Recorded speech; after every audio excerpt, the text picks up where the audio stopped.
Hello, everyone. Welcome to Celebrate Black Excellence. I'm your digital host, Carlton T. Clay. Our next guest is an actor, a model, producer, writer, director. Man, this man does it all, but he's also known to his fans as Mr. Tubi. I present to you Mr. Nelson J. Davis. How you doing today, sir? Doing great. I'm doing great. How about yourself? I'm doing well, man. I'm doing well. Thank you so much for being here. We definitely appreciate you. Now, people know, of course, I know you. I know your history, but there may be some people out there who may not know. How did you get started with acting and modeling? Oh, wow. So I actually started acting when I was in the third grade. I was in drama club, and then I just kind of fell in love with it from there. But I was like, stage isn't really my thing. But then I got into the film because I actually love the visuals as well. So, fast forward years later, I still wanted to be an actor, but I got discovered by an agency, and they were like, we think you'd be great as a model, and that can kind of get your foot in the door to be an actor. So that's kind of how that happened. Long story short. Got you, got you. Now, as far as, like I said, the acting and the modeling side, which one, like, tell us, like, I guess your experiences, your different experiences with acting and then with modeling. Okay. Well, my first big modeling gig was actually for City Trends. So I did some print work for them.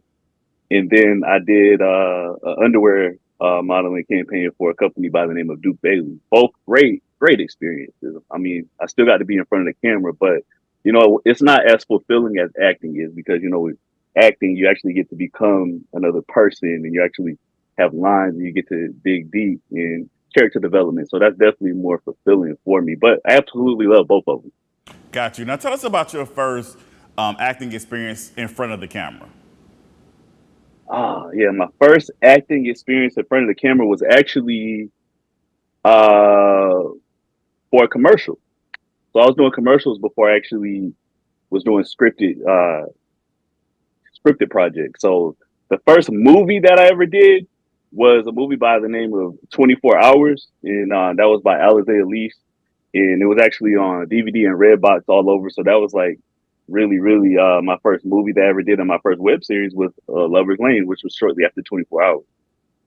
So those two projects are very special to me because they were both big milestones for me. So How was it for you? Like I said, you saw yourself, you see yourself modeling, you seen the prints and all that stuff. How was it for right. you seeing yourself for the first time as an actor on screen? Oh man, it was an amazing feeling. And to be honest with you, the feeling never gets old. I feel like I still have that feeling today, but it was definitely a great experience. It's almost like we have your first love and you got that warm, fuzzy feeling in your stomach. That's how I feel when I Absolutely. see myself on the screen. Absolutely. Now, you have been Yeah. in a lot of projects, independent, mainstream. You worked with a lot of mainstream actors as well. What can you give us one example of like one of your best experiences as far as who you've worked with before? Oh man, it's crazy because it's like it's so many of them because a lot of people that I've worked with, I was fans of before I got the opportunity to work with them. Including yourself. I was a fan of your work. So when we got to work on Lover's Lane, it was just like, okay, cool. You know, as far as mainstream, when I got to work with Pooch Hall, it was really dope because I was a big fan of the game. So it's like, oh man, it's Derwin Davis. So, but you know, it's so many people. I haven't really had that many bad experiences. Fortunately, it's a few, but we ain't even gonna talk about that. Right, right. But I've had a lot of great experiences with some great people in the business. So on That- all levels, I don't really like to credit mainstream more than indie. You know what I mean? It's like it's all the same to me because I'm getting to do what I love to do. And I feel like indie is actually becoming the new mainstream. So Awesome. Well, we definitely appreciate yeah. that. Definitely appreciate you. Now, you are also, like I said, you're a writer, you're a producer, you're a director as well. You have your company, Film Architects. Can you please tell us about your company and where the name came from? Oh wow. Okay. Yeah. Yeah. Definitely film architects because my goal was to create projects and then develop a team to create a cinematic experience and design a cinematic experience. So that's where the name Film Architect came from, because everybody that touches that project is an architect in film to craft a project for your entertainment pleasure. So that's kind of like the background behind that. And I currently have 10 projects under the Film Architects brand right now.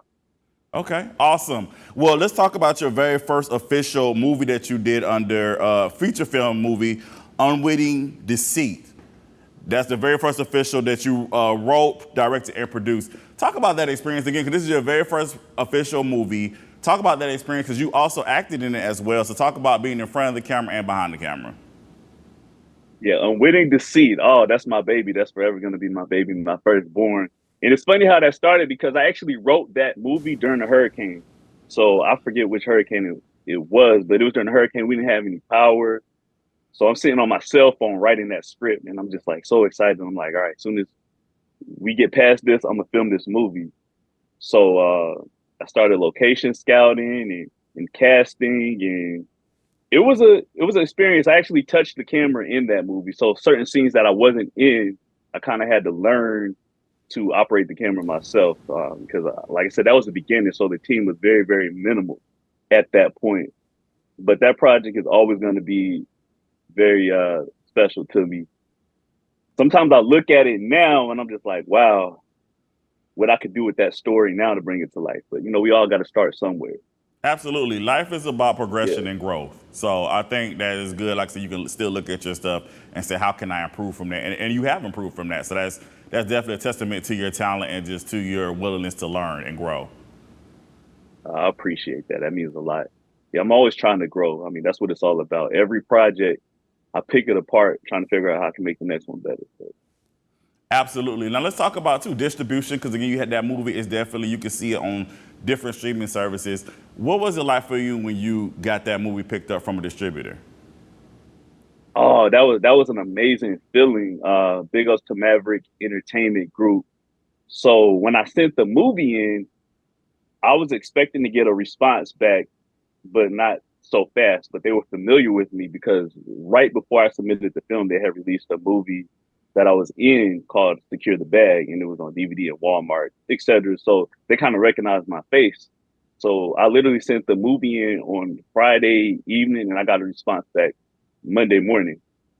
So for them to even respond to me so quickly, that was a great feeling. And then just to see it on so many platforms like Amazon and Tubi. It was a Tubi exclusive, and then it eventually went on to Sling TV, Peacock, Fox Soul. So that movie, it's probably been on more platforms than any of my other films. Now, how many movies do you have total now? Because you have been not writing and producing. I'm talking about like been in acting, because you have a plethora of movies, and that's going to lead to my next question. Yeah, I'm around. I want to say 82 movies right now. Oh wow. Okay. All right. And so that leads to your nickname that you have been given by the fans, Mr. Tubi.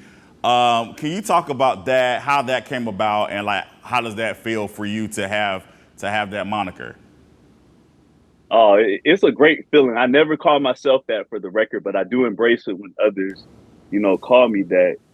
But it's funny because one of the directors that I work with, Bobby and Renee Peoples, Bobby started calling me Mr. Tubi.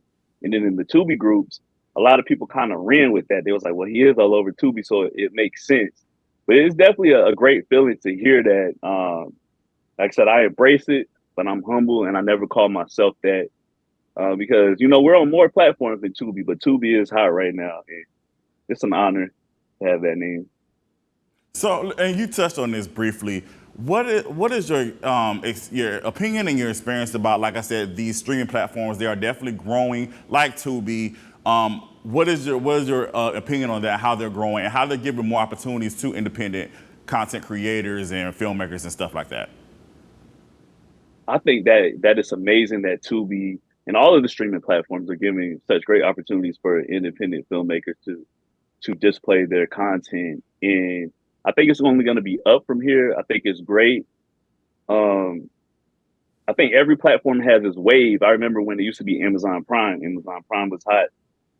Content is still on Amazon Prime, but Tubi was really the first AVOD, ad supported video on demand to really take off and just really give independent filmmakers a chance to connect with their fans. And I honestly think that more people go there for those type of movies more so than the mainstream at this point.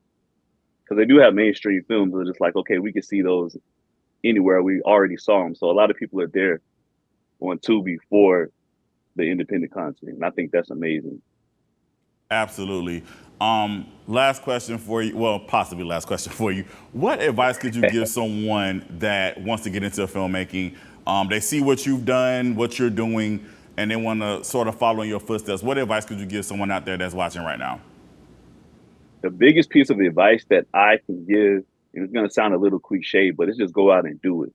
Because you could talk about it, you can plan, you can try to be your best, but it's never going to flourish if you don't actually just try and do it. You got to go out there. You have to make mistakes. You got to experience it. You got to have that hands-on.